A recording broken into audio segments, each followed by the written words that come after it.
Please welcome KRNT. Thank you.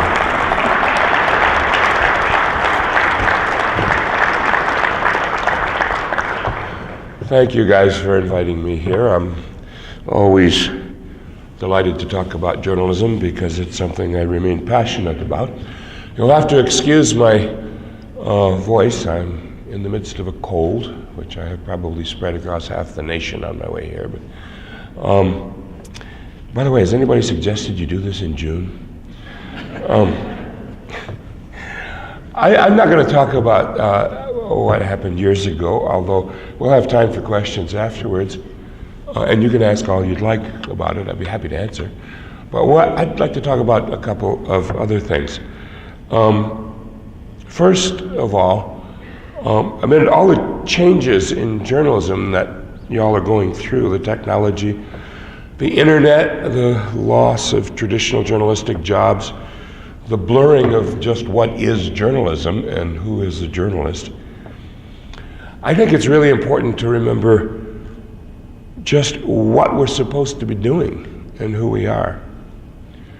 We are people who find and tell the truth as best we can. That's it. The tools aren't really very important, although I have to say I'm stunned by the new and exciting ways that we have now to tell stories that we're just beginning to explore. I don't mean just multimedia, that's old hat, as you all know. But now even the venerable and venerated New York Times, the proverbial old gray lady of journalism, is producing stories in virtual reality. And so is my beloved AP. I mean, to an old hack like me, that's science fiction. And I don't know where it's going, but I do know we also have to remember why we do this. I mean, certainly not for money, unless you're a lot prettier than I am. We all know most journalists aren't very well paid, and certainly not the increasing number of independent journalists or freelancers who are filling the places once held by full-time foreign correspondents and even domestic staffers. I'll have more to say about that in a little bit. And of course, we don't do it for peace of mind. It's difficult and increasingly dangerous, more dangerous than it's ever been. We're now acknowledging more openly the damages that reporters suffer themselves in covering the violence of the world, whether it's a war or the aftermath of a hurricane or a horrifying shooting at a school. So why? I have for years looked at the young people in my journalism classes and tried to explain how important what we do is, while at the same time being frank about the difficulties and the dangers. Sure, it's exciting, I say, but it's often boring or painful or just plain unpleasant. We certainly don't get much thanks for it, do we? We all know how journalists rank somewhere around lawyers and the distaste the public has for us. These days, they don't even believe us much if what we have to say is contrary to their dearly held opinions and beliefs. You know, there was an old cliche, the old guys will remember, you could have your own opinions but not your own facts. And now if you don't like the facts, just reject them. Truth is whatever you believe. No, I tell them we do it because we still somehow believe it's important. As you know, I'm honorary chair of the Committee to Protect Journalists, a fine organization that monitors attacks on the press around the world and works on behalf of journalists in danger or in jail and for freedom of the press in general. In more than 20 years as a board member of the CPJ, I've met dozens and dozens of journalists in trouble. People from around the world who go to work every day not knowing if they're going to be free or even alive at the end of the day. They're beaten, they're kidnapped, they're shot, they're jailed, or just disappeared. In those 20 years, 1,185 journalists that we can count have been killed in the course of their work. More than half of them were simply murdered, and rarely is anyone even charged, let alone convicted of those crimes, because frequently the murderers belonged to or were hired by their own governments. Still, they continue to do it. They continue to find and tell the truth because they know it's important. And you know what? So do the people who do it to them. The people who give the orders and carry out the murders and kidnappings and beatings. They know they cannot oppress their people. They cannot steal from their people in the face of a free and active press. So they go after the journalists first. You cannot have a free country without a free and active press, period. That includes this one.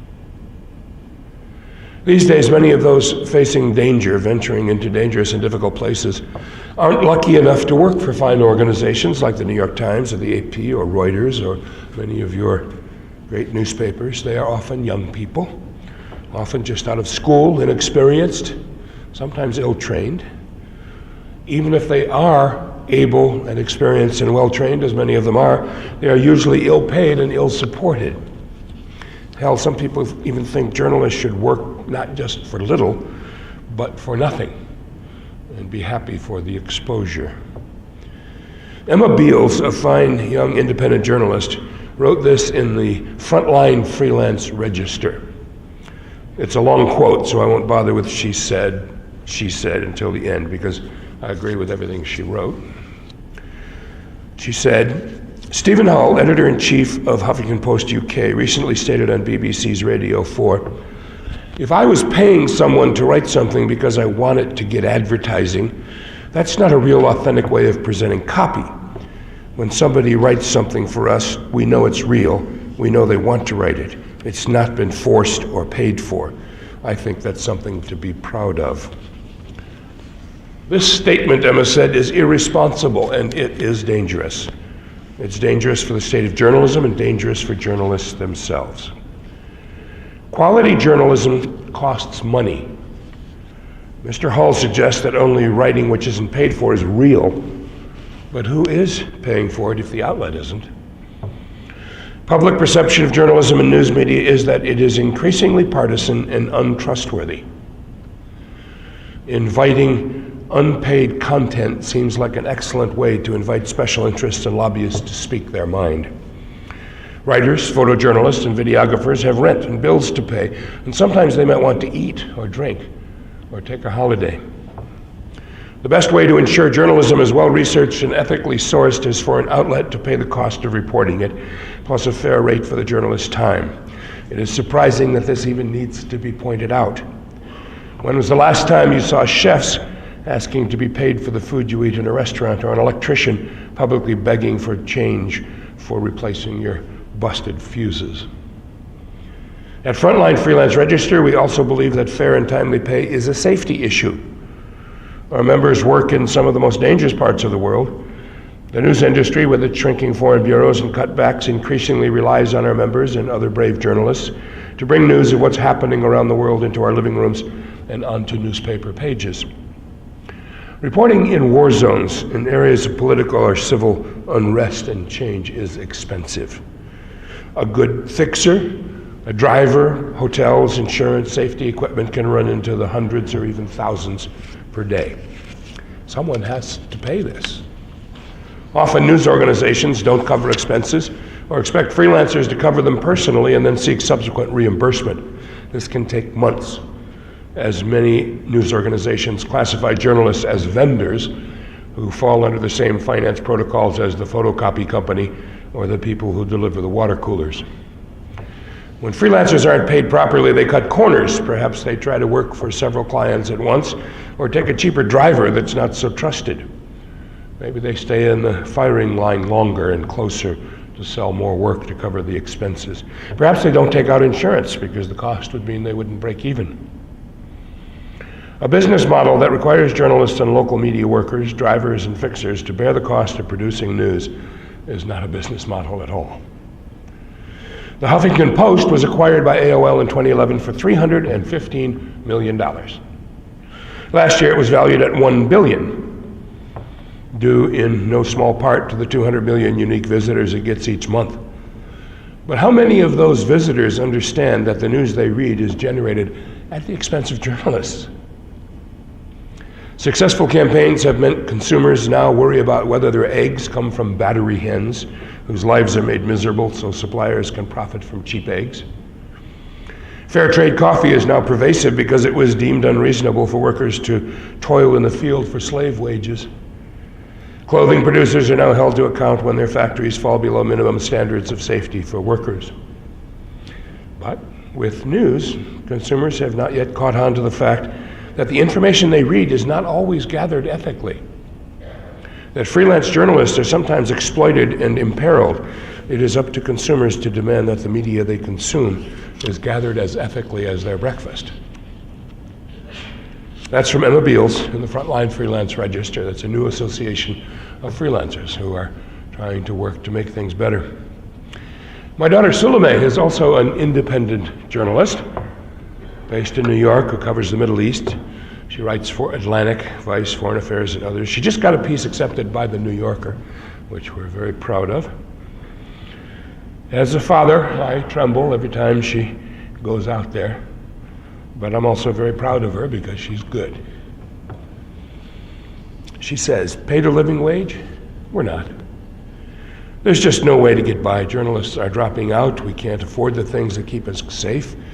That's what in some ways happened to James Foley. He didn't have a fixer who could tell him, don't do this. There's no protection. If something happens to you, you're on your own. I reminded her that just last year, more than 30 major news organizations, that's now up to 90, have signed on to an agreement that if they were going to use freelancers, they would treat them the same as staff. They would offer support, they would pay them decently. That doesn't seem to be bearing much fruit just yet. Suleme says, I know people who were negotiating that agreement, they said they got bullied. When it came down to the nitty-gritty, the editors were not interested in changing their business model. That business model, she says, is unsustainable. They can do whatever they want. You don't have much of a say in anything. They can drop a story whenever they want. They can take months to pay. When I was starting out, a news organization tried to offer me $100 for my first story. I went to the Syrian border, a village occupied by ISIS, who had just left, and interviewed Syrian child brides. It took me 2 months. I got $250, and that was a victory. Editors are overworked. They aren't compensated much better than we are. They have to make concessions. But people who are bearing the brunt of these cuts are the reporters. We're the ones risking our lives. To pay a reporter $100 or $300 is atrocious. Because there are people who are very committed to this job, who feel a passion and a calling to do journalism, we're taken advantage of because they can. They know we're passionate, committed. In what other industry is this allowed? She says we're losing something. Maybe a robust and driving press. People don't know what the governments are doing anymore. People get the news they want, not the news they need. The conflict between journalists and the businesses they work for has always been sharp. But these days, with more and more media owned by larger and fewer corporations, it's threatening our purpose, our reason for existing. The First Amendment is there because the Founding Fathers felt that strongly about the need for a free and vital press. Do we still feel that strongly? I talked to Emma, by the way, by phone yesterday on the way here. She's in London. And she gave a little more hope. She said that the 90 organizations, including many the major ones, AP and New York Times, and AFP and Reuters, are talking with them and trying to set up some help, things like a common insurance pool for freelancers, which would be helpful, and some training and some other things. But the talks on wages aren't going real well. That's always the hard part, isn't it? You know, a lot of you guys are editors, or you may become editors or managing editors or publishers even, vice presidents of news organizations. The next time you pick up a story from an independent journalist, domestic or international, think about what that story is really worth. Think about the work, the risk, the danger, and the effort that went into it. Then think about your budget and your owner's profit. Then write a check. And don't dump it in with the bills that will be paid next month. Put it in the mail. They need it, and we'll all profit from it. Now, we could go on and talk about problems in journalism. God knows I do it all the time. And there are lots of them. But, you know, I think it's more important that we recognize that the continued triumphs, the wonderful journalism that is being committed all across the United States and the globe. The AP Sea Slavery series, which was brilliant, and the New York Times piece on the outlawry of the sea. Of course, you might suspect they stole it from the AP, but it was brilliantly done anyway, as always. The ICIJ, the International Consortium of Investigative Journalists, has done some incredible work coordinating investigative journalists in 15 or 20 or 30 countries on banking secrecy and on international corporations dodging taxes. And you know, there are still fine papers in every major city, including this one. I mean, go look on the walls in there at the great journalism that your people are doing. Papers are under siege. We call them legacy journalists. That means we're old farts. But there are still lots of good newspapers and dozens of serious new internet-based organizations that are learning how to do news in the new age.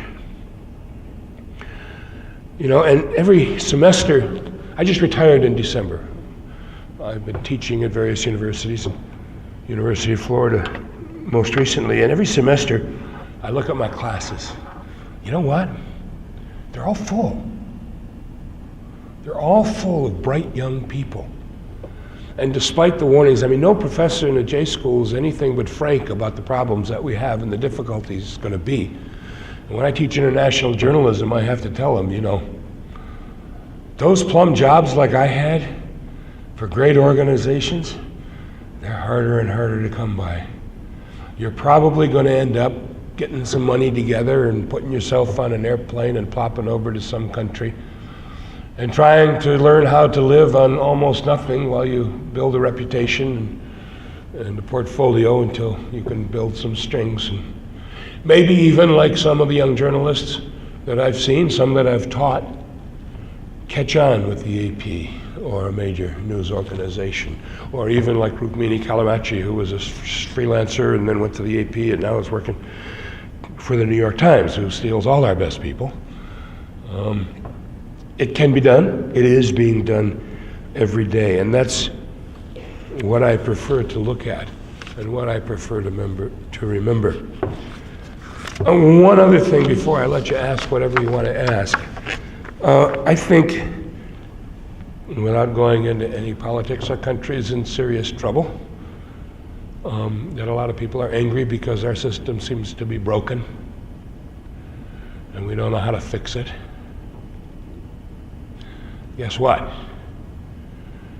Just as we are responsible for some of that breakdown, we are responsible for providing ways to fix it.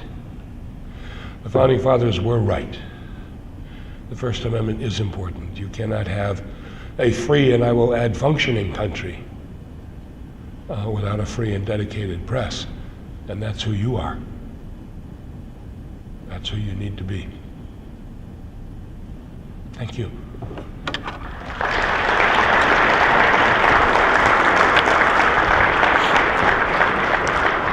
Happy to ask, as much time as we have left, ask whatever you like, but I'm going to sit down because I'm old.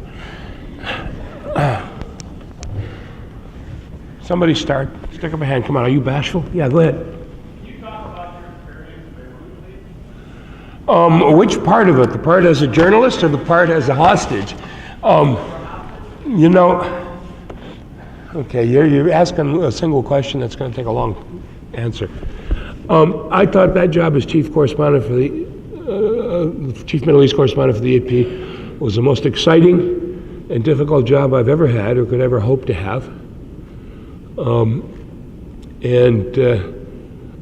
What happened basically was I had covered violence in Asia and Africa and then the Middle East for a number of years. The AP discovered that when the AP discovered that as an ex-Marine I could handle that sort of thing, they just sent me out to do more and more of it. And I got arrogant. You know, I'm not part of this, I'm just here to watch. And I went out one day when I shouldn't have. Most of the Western journalists had left Beirut. The AP's president, Lou Bacardi, came to Cairo and we met with him and he said, should you leave, Terry? The New York Times has just pulled out their correspondent, it's too dangerous. And I said, no, I can handle it, it's important, I'm going to stay. Well, that was a dumb answer because they came and got me and tucked me away for 7 years. And I'm not going to tell hostage stories. I wrote a book 20 years ago, you can read that, it's still around. It was not fun, believe me, it was terrible. And it was very long.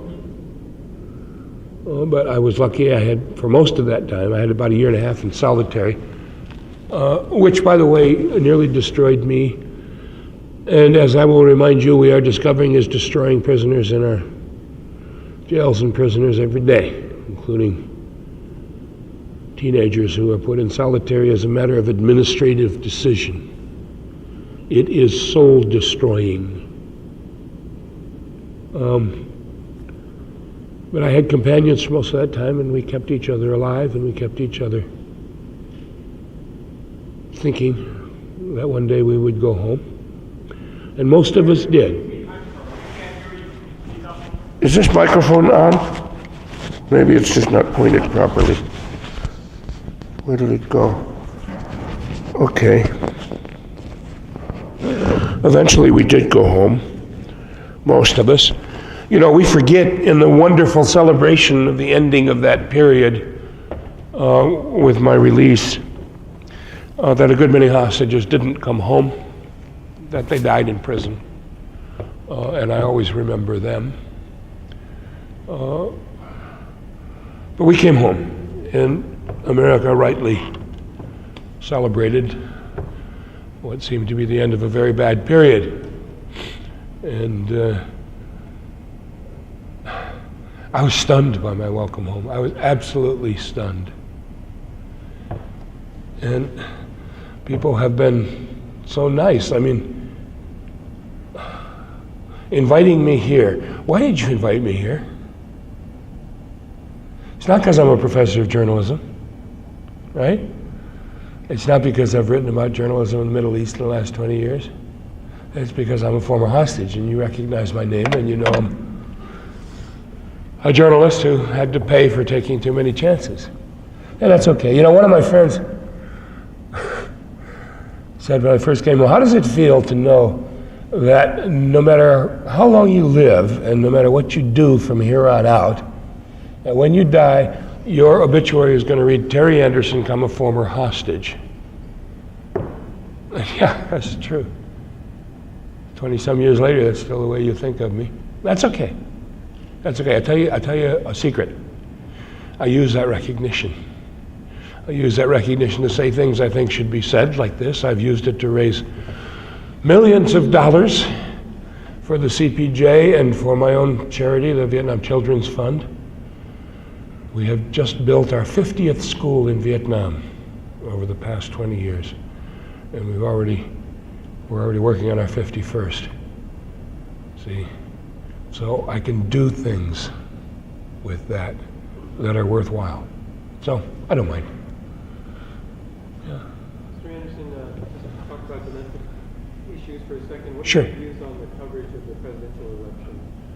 Coverage of the presidential election, it's atrocious, as it has been for the last several presidential elections. I don't want to get politically partisan, okay? I have my beliefs and I have my stands. But damn, when will we stop covering presidential elections as horse races and trying to figure out who's got the latest advantage and allowing people to get up there and talk for hours without ever mentioning, you know, important ideas and policies and details of how the hell they're going to do what they're promising to do, and catching them up on their lies and saying what they are, which is lies. We're allowed to say that, you know. I mean, you can figure out a way not to use the word lie if you want to, but they are. And that's part of our job too. We're so scared of being accused of being partisan that we won't come out and say, "Excuse me, sir, that is not a fact. And that certainly is not what you said the last time around." We are allowed to do that. It is part of our job. I am so worried today because we exist in two separate universes. I mean that literally, universes where the laws and facts in this universe simply don't seem to apply over here. A fact is not a fact. History is not history. The truth is not truth, because the people in this universe don't want to believe that. Excuse me, come here while I hold this brick over your head, okay? Now just stand there while I let go. Let me explain what a fact is. It doesn't go away because you don't like it. And that somehow I have this feeling that much of that is part of our failure. We have failed to hold them accountable. We have failed to do our job, which is telling the truth. There is truth. It's not relative. There are facts. And science, by the way, is not a theory. It is a means of determining truth. You can't not believe in science. You might as well not believe in math. Okay? And yet these guys and women get up there every day and they say these things and we let them get away with it. Because we're so caught up in the horse race and who's gonna get the advantage on whom and who's feuding with who. That's not real journalism, is it? Come on, how many of you like doing that stuff? How many of you think your readers really want that stuff? Yeah. That's curious. What are your thoughts of diversity in the newsroom, varying from ethnicity to... Okay, how much time have we got? I teach diversity. I'm looking out at this crowd. Hi. No, not you. The one black face that I can see in this crowd. Welcome. Hi. You know, we're all intelligent people and we all have diversity programs in the newspaper and we have, we have this goal. We ain't doing worth a crap.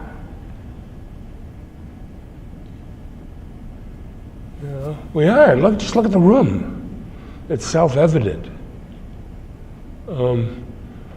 Diversity, it's not just a theory, it's necessary. This country is becoming a country of minorities. You all white guys aren't going to be in charge anymore. You're not going to be making the rules.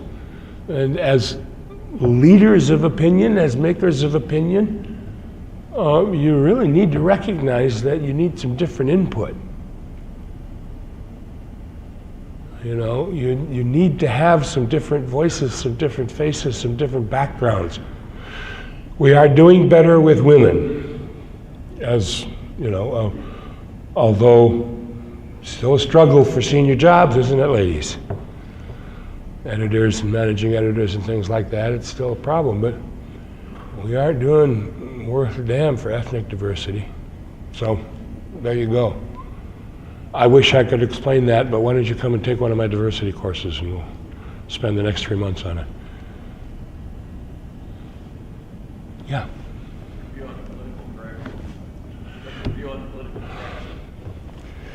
Political correctness, the way it's taken today, is a stupid term. It is taken today as a criticism. Something that's wrong and bad. I'm not going to be politically correct. Political correctness is an effort not to insult people, not to demean them by using terms and words and phrases that are hurtful and damaging. That's what political correctness is. And yeah, college campuses, sometimes they take it too far. That's what college campuses do, right?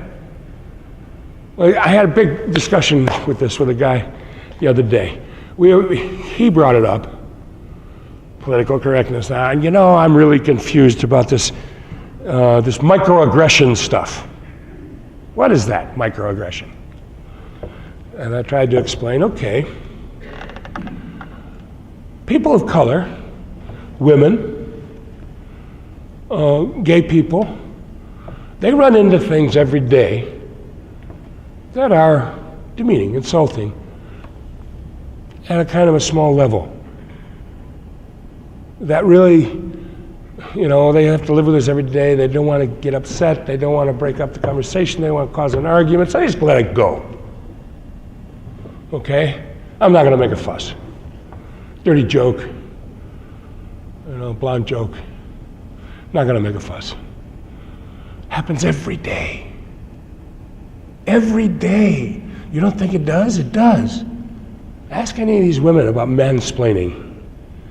Ask them what they think. And that builds up. That is a level of aggression, of insult that, you don't have to live with. You don't think about it because you don't have to live with it. And what we're doing at universities when we're talking about microaggressions is we're trying to figure out a way to address this. And we don't know. And certainly I don't have the answers. I'm an old fat white man. What did this guy say? He says, well, they have to learn to put up with a certain level of insult.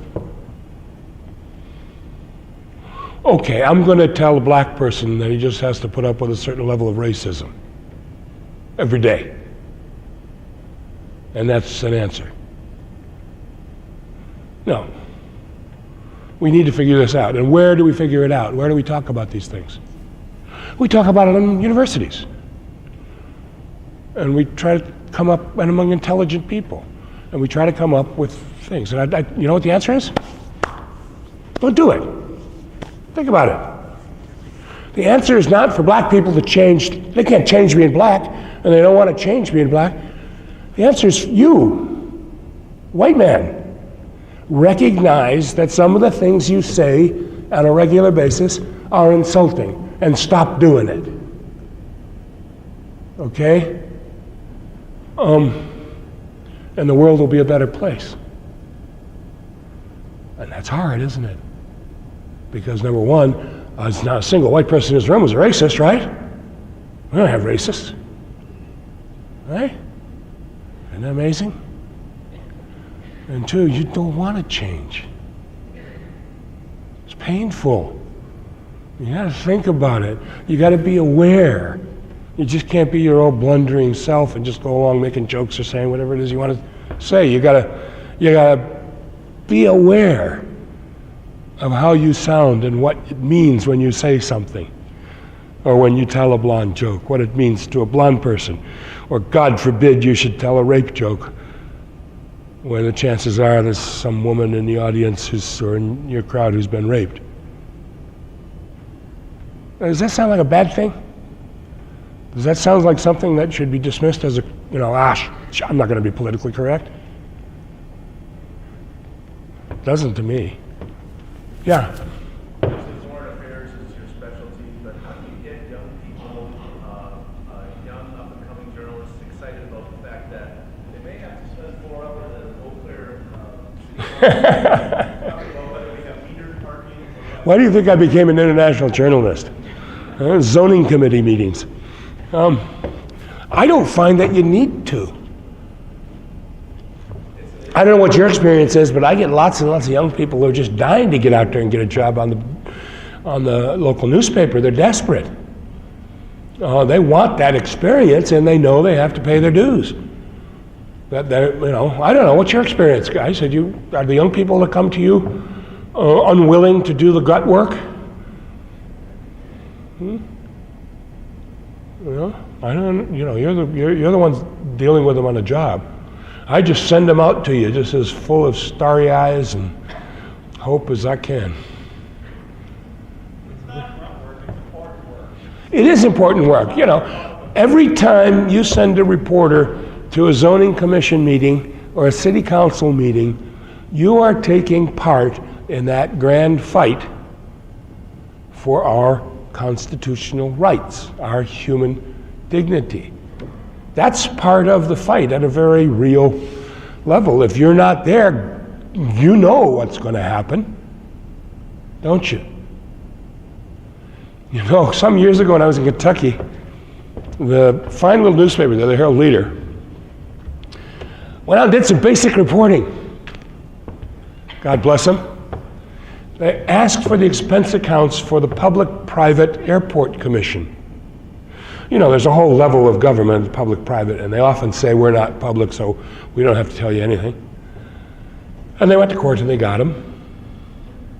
And guess what they discovered? Those guys were going to girly clubs in Louisville. They were patronizing nightclubs in New Orleans. They were spending millions of dollars of basically public money. It all comes from, you know, taxes. And they wrote a story. And then they went and they checked the library board. And damned if they weren't doing the same thing. And they kicked off a whole statewide series of stories by all the local newspapers and everybody looking at this whole field of public-private organizations, the water board and all these things that actually, the Association of Counties and the Association of Cities, that was a good one, because they fought in court. We're not public, we're private. Yeah, but you're getting dues from the cities, so that makes it public money. They lost. And was anybody surprised at the level of corruption? Not particularly. And I just call that's good, basic, solid reporting. Ask for the expense accounts. And wasn't that a contribution to the public good? And, you know, that's what that local reporting does. If anything's being hurt by the move to internet, I think it's monitoring local governments. I don't know, you're out there. But budget cuts are really hurting state houses and state reporters and county government reporters, and I think that's dangerous. I don't think that's good for us. But then I'm an old-fashioned kind of reporter who think journalists should do reporting and monitor our leaders. How much time we got left? We're good? I'm happy to talk more. Thank you, guys. Thanks.